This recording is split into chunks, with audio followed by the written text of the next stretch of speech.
Congresswoman Maxine Waters ramping up her rhetoric against President Trump. The California Democrats started calling for the president's impeachment shortly after the January inauguration. Watch. Republicans should step up to the plate and confront the fact that this president appears to be unstable. When is the black community going to say, yeah, impeach him? It's time to go after him. I don't hear you. I've said over and over again, I think he's the most deplorable person I've ever met in my life. But this time, some say that Waters may have taken it too far. Listen to what she said at a recent New York gala. I am sitting here listening, watching, absorbing, thinking about Ali, even though I never met him. And with this kind of inspiration, I will go and take Trump out tonight.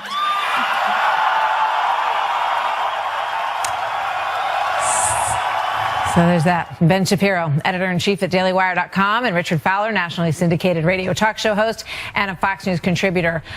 Richard, you know, I'm just watching this, and it isn't really that surprising. I mean, you know, when you look at all of the things that Maxine Waters has said since the inauguration.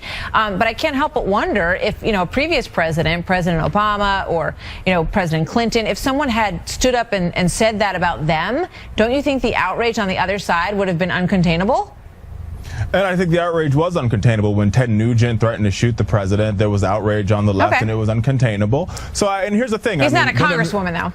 No, I mean, I get that, and I don't think that she was threatening to kill the president in this particular soundbite. I think that some from the right have sort of made this ideal that she's trying to threaten to kill him, and I don't think that's what she's saying here. I think she's saying, I'll go take him out, just like somebody like the president would say, I'm going to go take out Hillary Clinton and beat her in the next election, right? It's a very tongue-in-cheek saying. I mean, she's been in Congress since 1991. Nobody believes that she's going to go to the White House and try to physically harm the president in any way. All right, I got you. So you're saying that the rhetoric has devolved so dramatically on all sides that this is just sort of the way we talk now. Ben, what do you think?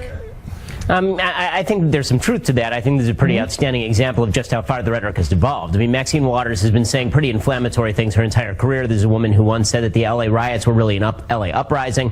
She's used charged language for 20-odd years. She's one of the most corrupt members of Congress. I don't think anyone's particularly surprised by this, but the shouting and cheering for the idea that I'm going to take him out tonight, it's the word tonight that really adds that extra flavor there. It's not just I'm going to take him out in 2018 or 2020. It's we're going to take him out tonight that I think everyone's upset about, and sort of rightfully so.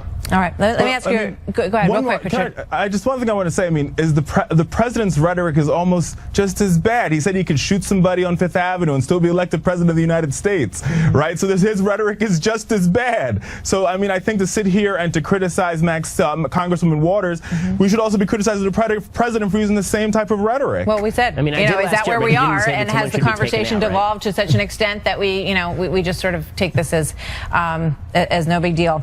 Speaking of rhetoric, let's take a look at this cartoon that was put out in the Daily Californian, which sounds like a Sunday newspaper, but that's what they published. It's Alan Dershowitz with his head sort of pushed through, you know, some sort of wall, and the images that are back there depict stomping on the Palestinian flag and an Israeli soldier shooting an unarmed person. And let's also put up what Alan Dershowitz showed us in terms of what was put up at the university on the bulletin board, where there was a swastika drawn over his face.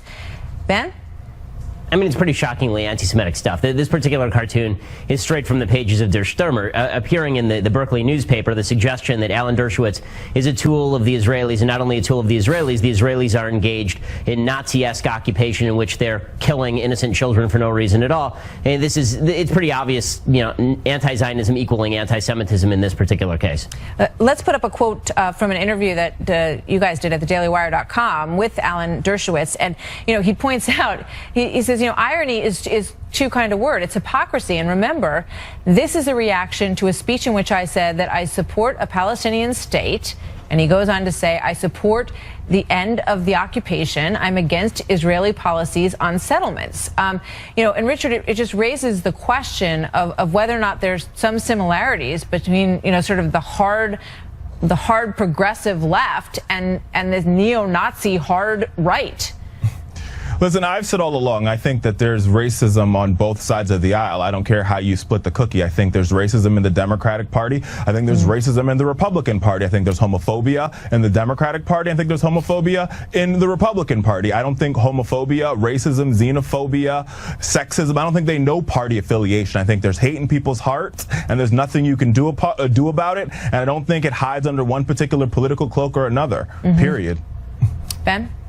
I mean, I think that there's some truth to that. The question is, how close is that hate to the heart of a particular movement? And when you're talking about the anti-Zionism, anti-Semitism of some parts of the left, that seems a lot closer to the heart of the Democratic Party than to the heart of the Republican Party. I'm sorry. We gotta go. I'm getting counted down, you guys. But that was a really cheery segment, so thanks a lot.